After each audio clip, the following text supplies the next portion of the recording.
Students, मैं Sanjay sir class 9 के physics में लेसन 3 आज स्टार्ट करूंगा। लेसन 3 है ग्रेविटेशन। तो सवाल उठता है कि what is the gravitation. Gravitation क्या है? ग्रेविटेशन जो है एक फोर्स है, the force with which the earth pull the object towards its centre. Force जो अर्थ के द्वारा लगाया जाता है ना, अर्थ के द्वारा लगता है और किसी भी ऑब्जेक्ट को अपनी ओर खींचता है ना। जैसे यहाँ पे अगर मान के चलिए कि हम यहाँ पे स्टोन को हाथ से पकड़े हुए हैं, है ना, और इसको हम छोड़ देते हैं तो ये सीधे डाउनवर्ड्स नीचे की ओर जो है आके गिरता है ना, नीचे की ओर। तो क्यों नीचे गिरता है, ऊपर क्यों नहीं जाता? ऊपर क्यों नहीं जाता, नीचे ही क्यों आता है? तो इसके कारण यह है कि अर्थ में एक मैग्नेटिक पावर है जो किसी भी ऑब्जेक्ट को नीचे की ओर डाउनवर्ड्स में अट्रैक्ट करता है। तो ये अट्रैक्शन पावर जो है ना, जिस फोर्स से जो ये अट्रैक्शन पावर, वही हमारा जो है ग्रेविटेशन कहलाता है।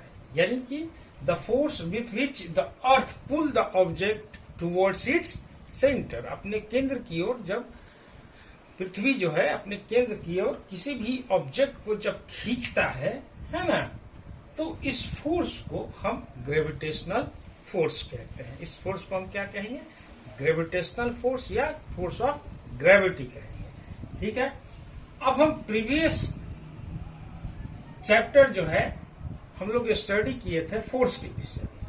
तो फोर्स कहता है कि a force is necessary to make the body moves.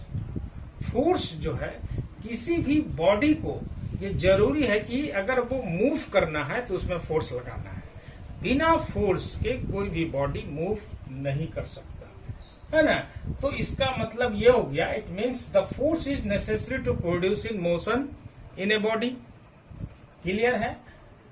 तो उसी तरीके से now we drop the stone from the some height. अगर किसी हाइट से हम किसी स्टोन को हम ड्रॉप करते हैं, ठीक है ना, तो it fall down towards the earth. ये अर्थ की तरफ गिरता है। क्लियर है? तो चूंकि स्टोन जो है क्या करता है, यहां से स्टार्ट मूविंग करता है, यहां से मूवमेंट में आ जाता है, मोशन में आ जाता है ना, यहां से यहां डाउनवर्ड्स की ओर मोशन में आ जाता है। तो मोशन में क्यों आ जाता है भाई? तो मोशन में इसलिए आ जाता है क्योंकि एक फोर्स उस पर वर्क कर रहा है। ठीक है। तो ये फोर्स जो है, जो एक्ट कर रहा है किस पे? बॉडी पे, ऑब्जेक्ट पे, है ना। तो इस फोर्स को हम क्या कहेंगे? फोर्स ऑफ अट्रैक्शन को हम क्या कहेंगे? जो बिटवीन अर्थ एंड स्टोन, और ये अर्थ हो गया पूरा, ये अर्थ हो गया, है ना, ये अर्थ है।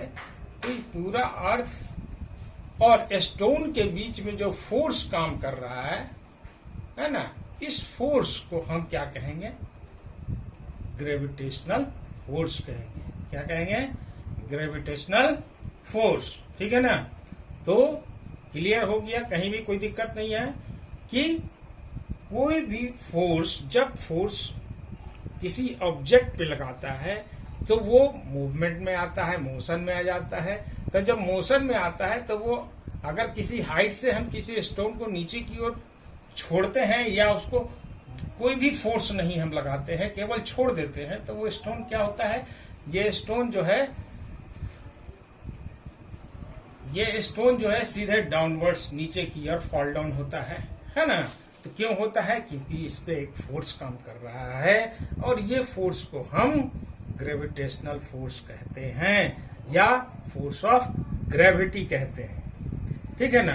तो अब इसको हम डिफाइन कैसे करते हैं, किस तरह से हम लिखेंगे? तो आइए लिखते हैं। इसका डिफिनेशन किस तरह से हम करेंगे? तो इसका डिफिनेशन होगा, the force with which the earth pulls the object towards its center, it is called the gravitational force or gravity of the earth। ठीक है। यानी जो फोर्स जो है which the earth pull the object, किसी भी object को पुल towards its centre, अपने केंद्र की ओर पुल करता है, खींचता है, तो इस फोर्स को हम ग्रेविटेशनल फोर्स कहेंगे या ग्रेविटी ऑफ द अर्थ कहेंगे। ठीक है, अब रह गया सवाल कि ये ग्रेविटेशनल फोर्स का इफेक्ट, प्रभाव क्या क्या है। तो आप जानिए कि gravitational force responsible for rain falling, rain जो वर्षा होती है ड्यू टू ग्रेविटेशनल फोर्स के कारण होता है जो अर्थ लगाती है। ठीक है, दूसरा है कि ये जो है क्या करता है, holding the atmosphere above the अर्थ, है ना, हमारे ऊपर जो एटमॉस्फेयर है, हवा है, बादल है ना, ये सबको होल्ड किए हुए है ड्यू टू ग्रेविटेशनल फोर्स। ठीक है ना, और इस ग्रेविटेशनल फोर्स के कारण ही नदी में पानी बहता है, फ्लो करता है।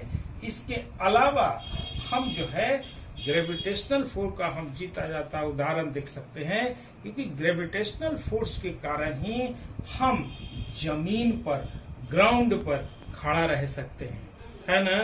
अगर ग्रेविटेशनल फोर्स नहीं होता तो हम जमीन पे खड़ा नहीं रहते। जिस तरह से जो अंतरिक्ष यात्री, जो एस्ट्रोनॉट है, वो स्पेस में किस तरह से मूवमेंट करता है, उसका बाल खड़ा हो जाता है, उसका वो कोई ऑब्जेक्ट लेता है तो हवा में तैरते, मैंने वहां तो हवा है ही नहीं, तो वो जस के तस खड़ा हो जाता है ना, तो ये नीचे नहीं गिरता। तो ऐसा क्यों? क्योंकि वहां पे ग्रेविटेशनल फोर्स जीरो है, स्पेस में ग्रेविटेशनल फोर्स जीरो है। इसके कारण क्या है कि अगर हम छोड़ दिए इसको ऐसे, तो ऐसा ही रहेगा, है ना।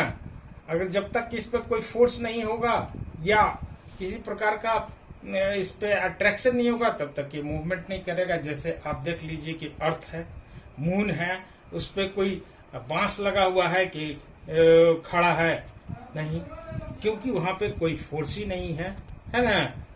अगर फोर्स रहता तो वो खींचा जाता, लेकिन एक फोर्स जो है पूरे सोलर सिस्टम को एक साथ, पूरे प्लानेट को एक साथ बांधे हुए है ना। अब वो फोर्स है सेंट्रीपिटल फोर्स।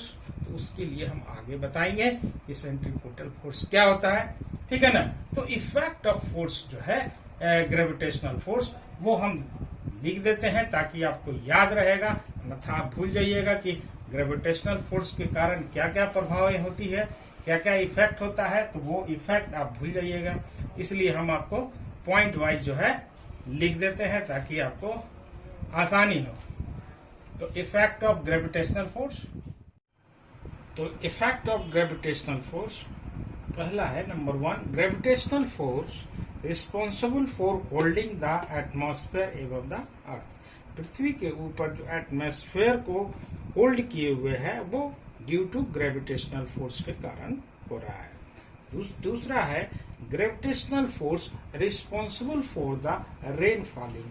अगर रेन फॉलिंग जो है बादल से जो पानी बरसता है पृथ्वी पर, वो ड्यू टू ग्रेविटेशनल फोर्स के कारण नीचे गिरता है। अगर ग्रेविटेशनल फोर्स पृथ्वी पर नहीं होता तो ये रेन फॉलिंग जो है ये नहीं हो पाता, है ना। तो ये ग्रेविटेशनल फोर्स के कारण ही रेन फॉलिंग होता है। तीसरा कहता है gravitational force responsible for the flow of water in the river. River में आप देखते हैं कि पानी जो बहते रहता है ना, पश्चिम से पूरब की ओर, कहीं उत्तर से दक्षिण की ओर। तो इस तरह से जो है वाटर का जो रिवर में फ्लो है वो ड्यू टू ग्रेविटेशनल फोर्स के कारण होता है ना। नंबर 4 कहता है कि gravitational force responsible for which keep us firmly on the ground. Ground पर जब हम खड़ा होते हैं या ना, तो ग्राउंड पे खड़ा होने के लिए हमें किस चीज की जरूरत है या क्यों होते हैं? तो ड्यू टू ग्रेविटेशनल फोर्स के कारण जो है हम जमीन पर खड़ा हो पाते हैं, है ना। अगर ग्रेविटेशनल फोर्स नहीं होता तो हम जमीन पे खड़ा नहीं हो पाते, चल नहीं पाते ठीक ढंग से, है कि नहीं। जैसे कि स्पेस में वॉक करना मुश्किल हो जाता है, उसको रस्सी से पकड़ के आगे बढ़ना पड़ता है। तो ये ड्यू टू ग्रेविटेशनल फोर्स के कारण ही हम ग्राउंड पे खड़ा है ना। तो इस तरह से जो है हमारा इफेक्ट ऑफ ग्रेविटेशनल फोर्स है। अब अकॉर्डिंग टू न्यूटन्स जो है वो क्या कहता है, ठीक है। तो वो जो है न्यूटन्स के अगले वीडियो में हम उसको न्यूटन्स के अनुसार जो है ग्रेविटेशनल फोर्स का जो डिफिनेशन है वो क्या कहता है वो हम आपको बताएंगे। तो इतना इसको आप रिमेम्बर कीजिएगा और इसको जो है नोटबुक में अपना जो है नोट कीजिएगा, ठीक है। तो अगले वीडियो में फिर मिलते हैं, तब तक के लिए थैंक यू।